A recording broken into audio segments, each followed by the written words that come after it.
Hey everyone, welcome back to Alicia's Crafty Hoplop. I'm Alicia, and if you're new here, welcome. We hope you feel super comfy.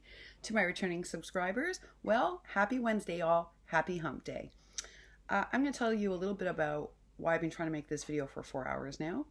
And remember I told you I live in a building that is really like living with a family. It's an amazing thing about this building. I am grateful each and every day. Well, folks, today my husband woke up uncharacteristically ill. There is a flu, not just the coronavirus, but there's a flu going around school. There's a cold going around our building. There's infection everywhere. And so my husband, who never gets sick, woke up not feeling great. And so I fed him something. And I may have made the mistake of telling one of my friends in the building that he's not feeling well. Well, that was at 12 o'clock today. It is now 4:29 p.m. And I'm sitting down for the first time since then. Because the first thing the building had me do was learn how to make this. And I just tilted it for you in another video and spilled it, half of it all over my lap, so I don't want to do that again. But basically it's an onion tea. And this actually didn't originate in Puerto Rico. The building learned how to make it from someone from the Dominican Republic. But it's green apple, a huge amount of these cinnamon sticks, 2 full red onions, honey, lemon, and basically you cook it all together like a stew, but it actually becomes like an onion tea. And it boosts your immunity so high that it kicks the infection out of the system. People in my building have been making this for everyone in the building, and even for the guy who runs, we call our corner store here a bodega, and our guy who runs the sandwich counter at our bodega was sick this week also, so our building has been feeding him this onion tea, because it actually does work. So the first thing your girl had to do was go downstairs to one of the grandmas, and she taught me how to make this onion tea, which then we fed to my husband by the mugful, and then I have the rest here to feed him later on today.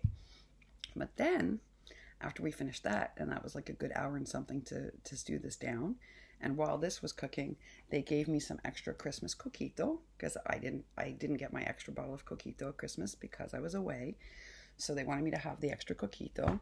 And then the building has conch today, and for those of you that know anything about that, it's 4 hours to cook that, and it's like very laborious to clean and to prepare. And so the same grandma who was teaching me how to make this was also making that and wanted to teach me how you do that, but she needed green tomatoes. Now, not just any tomatoes, green tomatoes. So she told me where to get them in the neighborhood and sent me off to go get more apple, because we have to make this tea for a lot of people in the building, and also to go get green tomatoes. Well, your girls never bought green tomatoes, and your girls never bought apples for onion soupy tea. So I come back now. I got the right tomatoes, but from the wrong country, and I got the wrong green apples. Now, will they work? I don't know. I can't tell the difference, folks. It looks like the same apple to me, but they tell me, nope, it doesn't have enough vitamins in it. So, okay, so I had a mishap on my shopping run for the building to go get the green apples. But then all the other neighbors wanted to come out and talk. And while that was happening, get ready for it, a representative, quote unquote, from the Brooklyn post office came to speak with my super, who's not really my super anymore, as you know. He's also our friend. And to tell him that they had found a bunch of my mail at the Brooklyn post office, just sitting there at the Brooklyn post office. So he brought it over, which was uncharacteristically nice. I told you, my post office here in Brooklyn can be very, I don't know what the word is, sour at times to deal with. So I was shocked, actually. So was the super, so was half the building.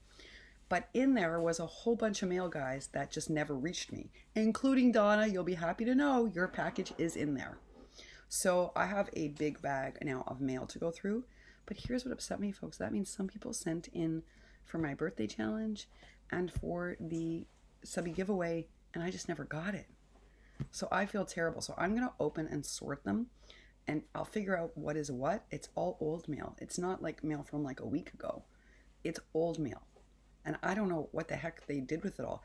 He made it sound like they just found pieces of it all over the post office. I don't know, folks. Very strange day.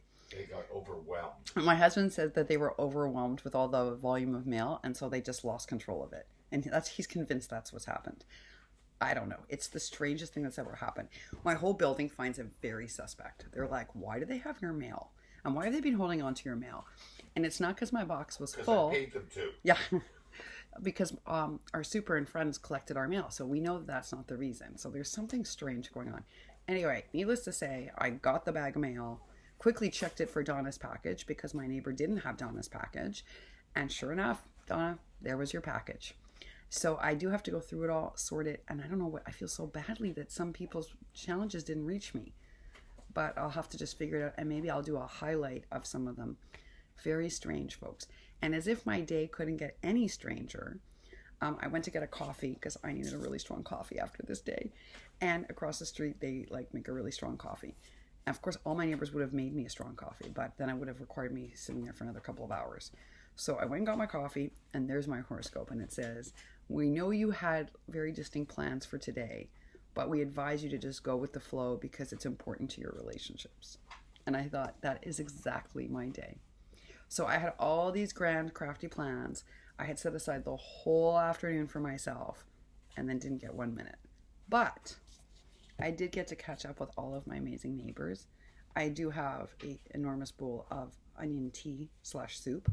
I have another grandma making some fresh ginger tea, boiling it from the ginger root, because she's worried I'm going to get sick because my husband's sick because of my immunity. So she's making me a different concoction to try to keep my immunity up while he's sick. And we have new Coquito in the house. So all in all, a very interesting day. I also have a pile of mail now to go through that is months old, and I'll have to figure out what's what. That was my day, folks. I did manage to prototype one new cute thing that maybe I'll share with you later tonight, but I really wanted to get through a bunch of other things on the crafty list, folks, that I don't know if I'm going to. I'm going to take a little rest now because all this cooking and doing and running has tuckered your girl out, but I will be back on later today. Until then, I'm going to watch some videos.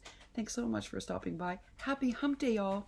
Happy hump day, and stay well. And if you get unwell, boil 2 red onions, about 8 cinnamon sticks, 4 apples, add honey, lemon. You need quite a bit of honey, guys, just because otherwise it just tastes like onion stew. Make sure you add some honey. But this can kick it out of your system, folks. Good recipes from the grandmas in the building. All right, y'all. Happy hump day. Bye for now.